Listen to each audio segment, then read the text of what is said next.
Imagine being married to a warrior who goes off to battle against the mighty Ottoman Empire.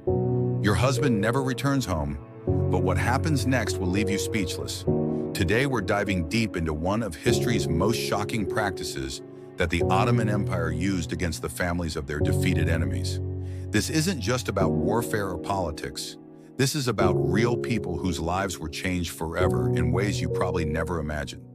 The Ottoman Empire ruled for over 600 years across 3 continents. They had military strategies that struck fear into the hearts of their enemies.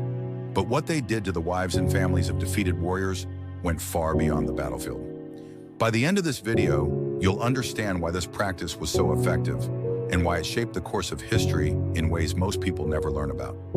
So stick around, because what you're about to discover will completely change how you view one of history's most powerful empires. Let's start by setting the scene in the 14th and 15th centuries. The Ottoman Empire was expanding rapidly across Europe, Asia, and Africa. They were facing constant resistance from various kingdoms, tribes, and warrior groups. When these groups sent their best fighters into battle against the Ottomans, they expected either victory or death. What they didn't expect was what would happen to their families if they lost. The Ottomans had developed a system called the devshirme, but this was just one part of their broader strategy. When Ottoman forces defeated enemy armies, they didn't just celebrate their victory and move on. They systematically rounded up the families of the defeated warriors. The wives of fallen or captured enemy soldiers faced a fate that was both shocking and strategically brilliant from the Ottoman perspective. These women were not killed or simply left to fend for themselves. Instead, they were taken as captives and brought into the Ottoman system.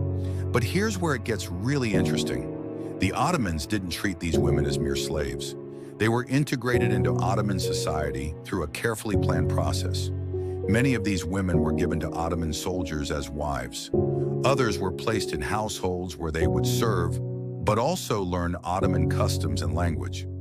The most beautiful or skilled women might even end up in the Sultan's harem or the households of high-ranking officials. This wasn't random cruelty. This was a calculated strategy that served multiple purposes for the Ottoman Empire. First, it removed potential sources of rebellion from conquered territories. Think about it. If your husband died fighting the Ottomans and you were left in your home village, you might raise your sons to seek revenge.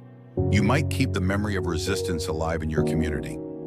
But if you were taken away and integrated into Ottoman society, that chain of revenge was broken. Second, it provided wives for Ottoman soldiers who were often away from home for years at a time. The Ottoman military was constantly on campaign. Soldiers needed families, and the empire needed the next generation of Ottoman citizens. These captured women filled that need. Third, it was a form of psychological warfare that was incredibly effective. Word would spread to other kingdoms and tribes about what happened to the families of those who fought against the Ottomans. This knowledge alone was sometimes enough to make potential enemies think twice before resisting Ottoman expansion. But let's talk about what this actually meant for the women involved. Imagine you're a young wife in a Christian village in the Balkans. Your husband is a local warrior or knight who joins the fight against the advancing Ottoman army. One day, news comes that the battle has been lost and your husband is dead. Before you can even properly grieve, Ottoman soldiers arrive at your door. You're told to gather only what you can carry. Your old life is over. The journey to Ottoman territory could take weeks or months. You're traveling with dozens of other women in the same situation. Some are crying, some are angry, some have simply shut down emotionally. When you finally reach Ottoman lands, you're evaluated like livestock. Officials look at your age, your health, your appearance, and your skills. If you can read or have special talents like weaving or music, you might be selected for a wealthy household. If you're young and beautiful, you could end up in the harem system. If you're older or have children, you might be given to a farmer or craftsman who needs help with his household. The Ottomans kept detailed records of this process. Historical documents show that they processed thousands of women this way during major campaigns. For example, after the conquest of Constantinople in 1453, Sultan Mehmed II distributed captured Byzantine noble women among his generals and administrators. Many of these women were forced to convert to Islam as part of their integration into Ottoman society. But here's something that might surprise you. Some of these women actually found better lives in the Ottoman system than they had before. The Ottoman Empire was incredibly wealthy and sophisticated compared to many of the rural areas they conquered. A peasant woman from a poor village might find herself in a wealthy Istanbul household with access to education, luxury goods, and social status she never could have imagined. This doesn't make the practice right by modern standards, but it helps explain why the system was sustainable and why many women eventually accepted their new lives. Historical records show that many of these women had children who became full Ottoman citizens. Some of their sons even rose to become important officials or military leaders. Their daughters married into Ottoman families and became part of the empire's elite. This created a strange situation where the genetic and cultural legacy of defeated peoples was absorbed into the very empire that had conquered them. The Ottomans understood something that many other empires didn't. Complete destruction of your enemies creates martyrs and lasting hatred, but absorption and integration can turn your enemies' families into your own people within a generation. This practice continued for centuries. When the Ottomans conquered new territories in Hungary, they processed the wives of Hungarian nobles. When they defeated Safavid forces in Persia, they took Persian women back to Ottoman lands. When they fought Mamluk armies in Egypt and Syria, the same thing happened.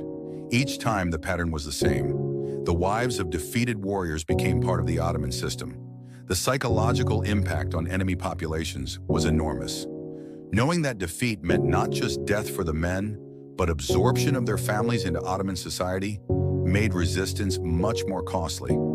Some historians argue this practice was actually more humane than what other empires did to conquered peoples. The Romans often killed entire populations or sold them into slavery. The Mongols were famous for completely destroying cities that resisted them. The Ottomans, by comparison, offered a path to integration and eventual acceptance. But from the perspective of the women involved, the experience was traumatic regardless of how it compared to other empires. These women lost their husbands, their homes, their communities, and their identities. Even if some eventually found prosperity in Ottoman society, the initial experience was devastating. The practice began to decline in the 17th and 18th centuries as the Ottoman Empire stopped expanding and started facing military defeats. When you're losing battles instead of winning them, you can't capture the wives of your enemies. Instead, you have to worry about your own families being captured. By the 19th century, as European ideas about individual rights and women's status began to influence Ottoman society, these practices were largely abandoned. But for more than 400 years, this system shaped the lives of countless thousands of women across Europe, Asia, and Africa. The genetic legacy of this practice can still be seen today in the diverse populations of former Ottoman territories. Many families in the Balkans, Turkey, and the Middle East can trace their ancestry back to these captured women who were integrated into Ottoman society. The story of what the Ottomans did to the wives of defeated warriors reveals something important about how empires really worked in the pre-modern world. This wasn't just about military conquest. It was about completely reshaping societies and absorbing defeated peoples into the conquering empire. The Ottoman system was brutal by modern standards, but it was also sophisticated and effective in ways that pure military force could never be. By taking the wives and families of their enemies, the Ottomans didn't just win battles. They eliminated the possibility of future rebellions and created new generations of Ottoman citizens. Understanding this history helps us see why the Ottoman Empire lasted so much longer than other great empires. They didn't just rule over conquered peoples. They turned conquered peoples into Ottomans. If this video opened your eyes to a part of history you never knew about, make sure to hit that like button. Share this video with anyone who loves learning about real history that doesn't make it into most textbooks. And drop a comment below telling me what shocked you most about this Ottoman practice.